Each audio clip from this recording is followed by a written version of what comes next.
aí, meu povo, vamos para a nossa parte 2. Nós vamos falar sobre o capítulo 23, Problemas atmosféricos locais. A poluição atmosférica. Uma pessoa adulta inspira milhares de litros de ar por dia. Esse valor ele varia em função da atividade física de cada um. Em geral, não é necessário nem possível corrigir a composição do ar que se respira, sendo essa a principal diferença entre o consumo de ar e o de água. A água ela passa por um tratamento prévio, o que torna um produto industrial próprio para o consumo. O ar, ao contrário de ser consumido exatamente como existe na natureza, in natura, por esse motivo é muito importante e que a sociedade entenda e respeite as medidas de preservação da qualidade do ar. Considera-se poluente qualquer substância presente no ar e que, pela sua concentração, possa torná-lo impróprio, nocivo ou ofensivo à saúde, causando inconvenientes ao bem-estar público, além de danos aos materiais, à fauna e à flora. O nível de poluição atmosférica é medido pela quantidade de substâncias poluentes presentes no ar. A variedade das substâncias que podem ser encontradas na atmosfera é muito grande, o que torna difícil a tarefa de estabelecer uma classificação. Portanto, para facilitar esse processo, os poluentes eles são divididos em duas categorias: poluentes primários, emitidos diretamente por fontes poluidoras como CO2, produzido pela queima de combustíveis, e os poluentes secundários, quando ocorre uma combinação de substâncias na atmosfera, criando uma nova substância. A exemplo da chuva ácida, que é o CO2, o NO e o NO2, emitidos por diversas atividades poluidoras, se combinam na atmosfera formando ácidos. Com o desenvolvimento da tecnologia, o ser humano intensificou o processo de poluição atmosférica. A partir do momento em que o modo de produção de diversos produtos se tornou industrial. Antes da introdução de máquinas, as sociedades produziam de forma artesanal menores quantidades de produtos, utilizando apenas ferramentas simples, como machados, martelos, serras, agulhas e alguns inventos que empregavam a força animal para moer o milho e a cana, por exemplo. As máquinas exigiam muita força para realizar o trabalho. Logo, o ser humano desenvolveu o combustível e as fontes de energia para as máquinas, propiciando assim a produção de bens materiais sem necessariamente utilizar a força humana ou animal, aumentando a quantidade de produtos criados e produzindo em menos tempo. Esse período damos o nome de Revolução Industrial. Vamos ver em algumas imagens, é mostrado um tear de madeira utilizado em uma tecelagem de seda na Ásia. Essa máquina ela utilizava a força humana para produzir tecidos e roupas e foi muito usada antes da Revolução Industrial. Em algumas comunidades são utilizados até hoje. E na outra imagem são máquinas modernas utilizadas na produção de tecidos e roupas. O ser humano, ao interagir com o meio ambiente, produz resíduos que podem poluir o ar.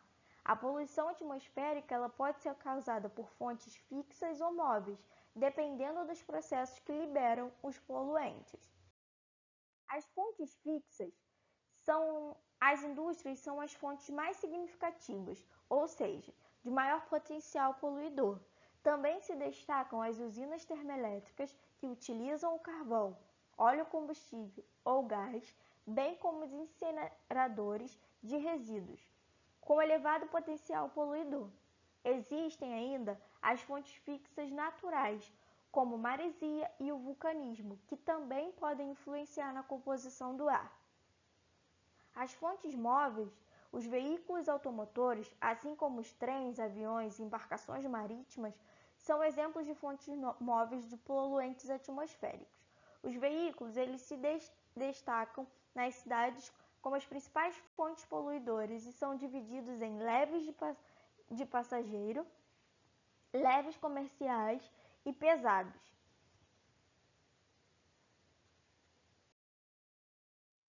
A descoberta e o uso excessivo de combustíveis fósseis como principal fonte de energia para automóveis e processos industriais aumentaram com o passar do tempo, provocando em consequência a elevação de índices de poluição. Os sistemas de transporte adotados no mundo, principalmente no Brasil, com base nos veículos automobilísticos, carros, ônibus, motos e caminhões, é uma das fontes mais poluidoras da atmosfera. A maioria dos poluentes já citados, a exemplo do monóxido de carbono e dióxido de enxofre, são liberados a partir da queima dos combustíveis fósseis, como a gasolina e o óleo diesel. O consumismo também influencia diretamente na quantidade de veículos em circulação, o que contribui para o aumento da poluição. Os modais de transportes adotados por vários países do mundo, inclusive o Brasil, não incentivam a utilização de transporte coletivo ou de ciclovias. Outro fator que contribui consideravelmente para a poluição atmosférica são as práticas agrícolas inadequadas, realizadas principalmente por países mais pobres, subdesenvolvidos, que possuem baixos níveis tecnológicos aplicados à agricultura, que é geralmente sua principal atividade econômica. As queimadas e o desmatamento são exemplos dessas técnicas, e tanto uma quanto a outra prejudicam a qualidade do ar. As técnicas agrícolas que utilizam a queimada, além de destruírem os nutrientes do solo, liberam gases na atmosfera. O desmatamento ele destrói as árvores, os principais filtros que eliminam o gás carbônico do ar e fornecem o oxigênio. Esse modelo de produção recebe o nome de economia marrom. A economia de maior parte do mundo, nos dias de hoje, tem base na utilização de combustíveis fósseis, o que agrava na poluição atmosférica. Outra característica dessa economia mundial é a utilização não consciente dos recursos naturais, sem que haja planos estratégicos para o seu uso futuro, o que os coloca em risco de escassez. Problemas ambientais ocasionados pela poluição. Vamos falar sobre a inversão térmica, que é um fenômeno natural que pode ocorrer em qualquer centro urbano, porém a sua combinação com a poluição dos grandes centros pode gerar problemas. Geralmente ocorre no inverno, quando as noites são frias e a temperatura tende a se elevar rapidamente durante o dia. Devido à presença de concreto, asfalto e cimento, materiais que ganham e perdem calor muito rápido. Nos primeiros 10 km da atmosfera, normalmente o ar vai se resfriando à medida que se distancia da superfície da Terra. Assim, o ar mais próximo à superfície, que é mais quente, portanto mais leve, pode subir, favorecendo a dispersão dos poluentes emitidos pelas fontes, conforme mostram as figuras a seguir. A primeira mostra o fluxo atmosférico normal e a segunda mostra o fluxo atmosférico com a inversão térmica. A inversão térmica é uma condição meteorológica que ocorre quando uma camada de ar quente se sobrepõe a uma camada de ar frio, impedindo o movimento de subida do ar, uma vez que o ar abaixo dessa camada fica mais frio e, portanto, mais pesado, fazendo com que os poluentes se mantenham próximos da superfície, como pode ser observado nessa imagem, onde ocorre o fenômeno da inversão térmica na cidade de São Paulo. As inversões térmicas, elas podem ocorrer durante todo o ano, mas são mais frequentes no inverno, principalmente no período noturno. Nessa estação, frequentemente ocorrem dias com baixa umidade do ar e alta concentração de poluentes. Nessas condições, é comum acontecerem complicações respiratórias devido ao ressecamento das mucosas, provocando sangramento no nariz, ressecamento da pele e irritação nos olhos. Em um ambiente como um grande número de indústrias e de circulação de veículos, como os das cidades, a inversão térmica pode levar a altas concentrações de poluentes e, consequente, a ocasionar problemas de saúde. O mais frequente são pneumonia, bronquite, efizema, agravamentos de doenças cardíacas, mal-estar e irritação nos olhos. Chuva ácida ocorre principalmente nos centros urbanos industrializados, em que há grande emissão de poluentes. Contudo, pode acontecer também em áreas rurais ou não industrializadas, distantes da fonte poluidora, pois os poluentes eles são carregados pelo vento, ocasionando chuva em lugares que não estão contribuindo para a poluição atmosférica. Toda chuva, assim como toda água, ela possui índice de acidez. Em alguns casos, porém, a quantidade de ácido presente na água aumenta devido aos poluentes, que ao caírem sobre os elementos de uma cidade ou da natureza, podem causar danos. A chuva ácida não funciona como um ácido puro.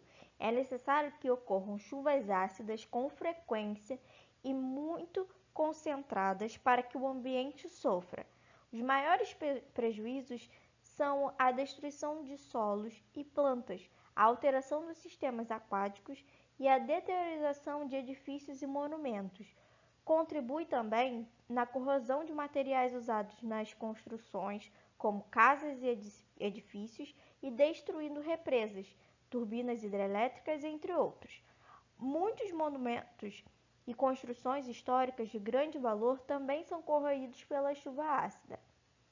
Os lagos eles podem ser os mais prejudicados pelo efeito da chuva ácida, pois podem se tornar totalmente acidificados. Como não há saída de água, não ocorre renovação dos lagos antes que a acidez os prejudique. A chuva ácida também faz clareiras nas florestas ao matar árvores. Imagine, por exemplo, uma floresta com muitas árvores na qual duas sejam atingidas pela chuva ácida e morram. Algum tempo depois, muitas plantas que se utilizavam da sombra dessas árvores também morrem e assim segue a destruição até que forme uma clareira. Essas reações em conjunto podem destruir florestas. Além das florestas, a chuva ácida ela pode afetar as plantações, só que mais rapidamente, já que as plantas são do mesmo tamanho. Dessa forma, mais áreas são atingidas, o que ocasiona grandes prejuízos financeiros para os agricultores. Também é possível que a chuva ácida tenha uma causa natural. Em algumas regiões, a chuva ela pode se tornar mais ácida por emissões poluentes provenientes da atividade geotérmica, vulcões e fontes termais, da queima de biomassa e por meio de processos metabólicos em algas, em fitoplâncton e em algumas plantas presentes em ambientes marinhos, costeiros e continentais. Os oceanos e os litorais formam pântanos salgados e manguezais. São fontes expressivas de liberação de compostos ácidos para a atmosfera. Aí temos um exemplo de uma folha que foi atingida e a outra não foi atingida pela chuva ácida. Ilhas de calor. Fenômeno climático que ocorre principalmente nas cidades, como vimos anteriormente com elevado grau de urbanização. Nessas cidades, a temperatura média costuma ser mais elevada do que nas regiões rurais próximas. Para explicar melhor esse fenômeno, pode usar o exemplo da cidade de São Paulo, considerada uma ilha de calor. É uma cidade com grande concentração de asfalto, ruas e avenidas e concreto, prédios, casas e outras construções, concentrando mais calor e fazendo com que a temperatura fique acima da média nos municípios da região. A umidade relativa do ar também fica baixa nessas áreas. Outros fatores que favorecem o aumento da temperatura em São Paulo são a pouca quantidade de verde, árvores e plantas e o alto índice de poluição atmosférica. maneira geral, as ilhas de calor elas ocorrem nos centros das grandes cidades devido aos seguintes fatores: poluição atmosférica, que retém a radiação do calor, causando o aquecimento da atmosfera, o efeito estufa; elevada capacidade de absorção de calor de superfícies urbanas como asfalto, paredes de tijolo ou concreto, telhas de barro e de amianto; falta de áreas revestidas de vegetação, prejudicando o albedo, o poder refletor de determinada superfície. Quanto maior a vegetação, maior o poder refletor e, consequentemente, levando a uma absorção maior do calor. Hipermeabilização dos solos pelo calçamento e desvio da água por bueiros e galerias, o que reduz o processo de evaporação, não usando o calor, mas absorvendo. Concentração de edifícios, que interfere na circulação dos ventos. Devido a esses fatores, o ar atmosférico na cidade é mais quente que nas áreas que circundam. Por exemplo, em um campo de cultivo que se situa nas redondezas de uma grande cidade, a absorção de 75% de calor, enquanto nos centros das cidades, a absorção chega a significativos 98%.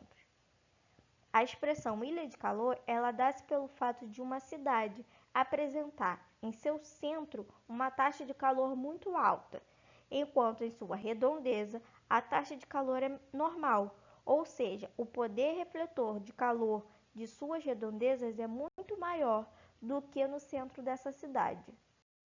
E é isso, meu povo. Dúvidas, escrevam nos comentários e até o próximo vídeo.